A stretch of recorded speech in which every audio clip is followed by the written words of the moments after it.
It is. All right. Hi, everyone. So, my name is Cassandra McCoy. This is Beth Jones. We're here to talk to you about what we hope will soon evolve and happen in athletic training. We want to start including more information and more awareness and more community around women's health. Um, a little bit about me. I'm an athletic trainer here in Skytook, Oklahoma. I have my own practice. I have been working within women's health for about 13 years, athletic training for 6. Always been in health and fitness, but really have been finding a passion with educating others about women's health recently about the past 10 years.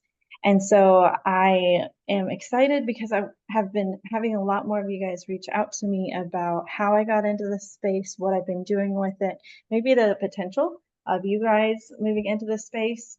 And what's great about it was I met Beth, I think through social media, and we're both So, from Oklahoma, and we didn't know each other existed until social media. So I'm going to let Beth introduce herself too.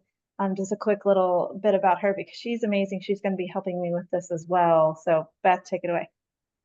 hello, I'm Beth Jones, and yes, I grew up in Oklahoma, but I've actually am in Littleton, Colorado now, working as an athletic trainer, but not in the traditional sense. But I've been an athletic trainer for 22 years now, although Woo! officially now retired, and we can get into that later. And I've been working in women's health for about 14 years as well. And it's nice because Cassandra and I, we both work in women's health and with athletes, but we bring different backgrounds of training to the work that we do. So it's been really fun since we connected to be able to kind of brainstorm with each other and then our different trainings and how that's helping women, especially female athletes. I tend to specialize now more in the teen realm, but I also still work with, adult athletes as well. So that's a little brief background. I'm sure we'll get into more of it as this group expands. So. Yeah, and what's cool is, you touched on it. We've both had different trainings. We've overlapped a little bit, I think.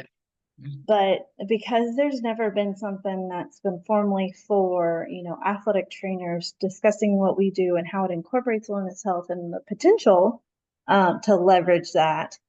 I mean, I don't even know. I know you've taken even more education trainings than I have, and it feels like I've taken just everywhere and then made my own, which we do as Yeah, athletic yeah. trainers, but even more so. And most of them don't count towards CEUs at all. Right, right. Yeah. I know over the years, I did my best to find, the CEs that were out there that were related to women's health as much as I Mhm. could to get like the category A.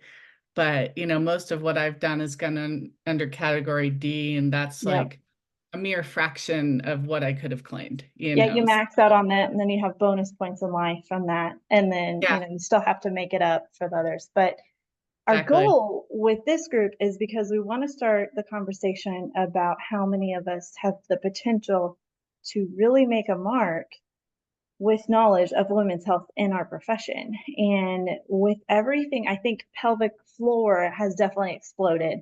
But I first want to say there is a reason why we didn't name this pelvic floor women's athletic training or pelvic floor athletic training, pelvic health. Because, especially as athletic trainers, we take a whole person, whole organism, whole body approach, anyways. That at least I know, Beth, we've talked about this extensively. The pelvic floor is not the only thing. That's not where we need to zero in on. There's so much more that eventually shows up in the pelvic floor, but Right. that we can be able to impact. And there's such a shortage of access to people like pelvic floor physios, or maybe a little apprehension too. We are on the ground floor and we have such a cool space to be able to leverage our knowledge if we're able to get it appropriately and serve our athletes better. Because there's so much more that we can do that I think we know the things, but we don't Yeah. know that we know the things that could actually help with the things that nobody talks about. Does that make sense? Yeah, that makes sense. I'll just add to that as just a quick little kind of how, because it relates to how I got into more of the women's health athletic training kind of field was that I had initially trained years ago, well, like 14 years ago as a doula. And then I had my second child and I was also a midwife assistant. But then shortly after I had her, within days, I realized I'd had a prolapse. Mhm. And because of my training as a doula and being able to recognize that, and I'd already been introduced to a women's health PT, I was devastated because even that PT, who was one of the top well-known ones around, had basically told me there's not much you can do. And at the time, I was a competitive rower. And it was kind of like this whole idea of, well, my life as an athlete, as a female athlete, is over because I have a prolapse. And Mhm. after I kind of got through my depression, I said, well, screw that. That absolutely makes no sense. Pulling into what we know as athletic trainers and thought, you know what? If we can rehab somebody from a total like blowout of their knee to get them back to play, there's absolutely no reason that pelvic floor issues should keep a woman from returning to sport as well. And so Mhm. that was kind of my catalyst. And in that journey, realizing what you and I know now, that it's not isolated pelvic floor. To isolate the pelvic floor is like the key issue, is to say like, oh, well, I'm only going to look at the VMO when I'm doing Mhm. ACL rehab. There's so much that goes into it. And as you said, holistically, not only with the physical, rehab and things we think of it, but also getting into the hormones and all of that stuff, Mhm. which is where I like to deep dive. Um, Yes. but And you're yeah, good at there's that. so much more, and it's totally that rabbit hole. You start looking at pelvic health, and then you're like, boom, oh wow. And there's Mhm. something always new. And I have to say, I am so excited over the 14 years that I've been doing it, that my little bubble of, oh, you need pelvic floor health, your life is over, has totally done a 180 to let's take this on and not let it being a limiting factor. And that has been so happy for me, and why I'm so excited for this group. So more athletic trainers can come into it and be like, yeah, you're not done just because, you're having some issues down there. So, Well, and you bring up a good point. So, because I'm similar, I've had 3 kids. With my first was prolapse, but my stepping stone into women's health and public health was before, because I thought that I couldn't have kids. mm, And so I just graduated with my undergrad, or was in undergrad, I think. And I had friends reaching out to me because I was in exercise science and was starting to dive into women's health, asking me about things from infertility, stuff like, I was like, I will find out. I can refer you to somebody. I don't know who, but let me find out some more information. And, even back then, I say back then, it's not been that long, but we've seen such a shift. With this group, I want to make sure that we don't just focus on pregnant, postpartum, or menopausal athletes. Because, yes, those are the 3 bigs that you see a lot in social media and all the things. But a key thing that we are going to kind of relate this to in this group is it's across the lifespan. You'll get gymnasts that are in there and they're, 13, and they think that it's normal that they're leaking. Or yeah. you have, I have had some cheerleaders with low back pain, and we've discovered actually they had some diastasis.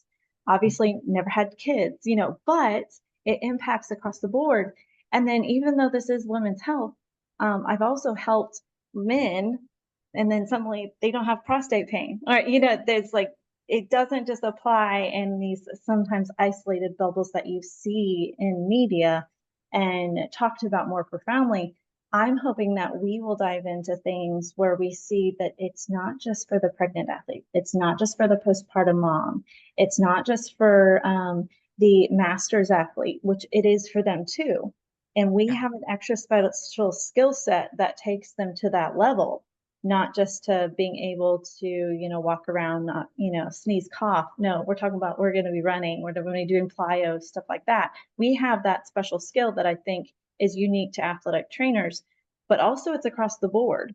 And I Right. think the more athletic trainers get awareness about it, the more that they can actually help all their population, not just, those select few groups. So we're hoping, with this group, telling, we told you kind of how we came about, and more of that will come out later. But we're hoping to let this be a stepping stone. Beth and I've kind of talked about this extensively, like how could we help get the word out, make this more inclusive. We hope, and Beth, correct me if I say things wrong here, but I want to start having these talks at least monthly. And we'll record them, we'll post them in the group. And then we're actually working on a curriculum. I've been working on it for a little bit to have kind of a baseline women's health athletic trainer kind of knowledge. And we're not talking about anything crazy. It's just the things that we've been able to experience and learn that we found would be the base layer of what maybe would really help an athletic trainer be a little bit more women's health savvy. And then from there, we can go from there. But I'm trying to build that curriculum so that it's understandable and relatable to athletic training. It's not like, you're thinking that you're applying this from a personal training lens or from a physical therapy lens. Athletic trainers, understanding and being able to utilize what they need, not a bunch of other stuff that is great, but just baseline it. And then we can build from there. I want to get it approved by the continuing ed to get CAT A's out of it. That would be amazing. Like have an actual women's health CAT A continuing ed course. Yes, that's my first thing. And then if we can, someday I would love to see it be a specialty. It would be a beautiful thing. Now, I treat a lot of guys too, so I'm not just in women's health all the time. And I don't think that as athletic trainers, that's ever going to be the case, we're going to be seeing everyone, but having this knowledge, it just levels up our skills so much more when it comes to working with a female athlete. Yeah, agreed. Nothing to add to that. Yeah, that's my hope too. And agreed, it's not just by specializing in women's health, how means limiting yourself to working with women, because as Cassandra just said, and just kind of emphasizing that point is, we're athletic trainers that have this amazing skill set that I personally feel like a lot of the world is missing out on. But that's me. But we're a little biased. We're a little biased, but being able to bring that additional knowledge and focus to specifically our female athletes and to the men when it comes to, pelvic health and even hormone health, if we, decide to dive more into that and kind of stuff, is just it's such a benefit for those athletes and continuing them on, either to their return to play or to their performance, and just continuing them to be active throughout their lifespan. Yep. So that's what I'm super excited about. And that's what's cool because, we have such a diverse population that we work with now as athletic trainers. And I think that this will help us reach even more just because we do have such a broad skill set.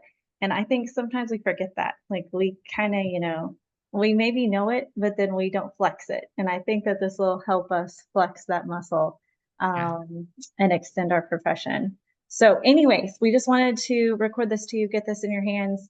I will put out a schedule. I've been basically every time that I intake your questions or you answer those questions whenever you came into the group, I've been writing down what you guys have said that you would like to listen to or learn about or dive into. And we'll start hitting those key points over the next few months, whether it is a pre-recorded talk or we're meeting live, maybe for Q&A. And I'll pull out a couple polls just to see what people want to do, and then we'll go from there. So anyways, hello. We wanted to just introduce ourselves, and hopefully we will see you in the group.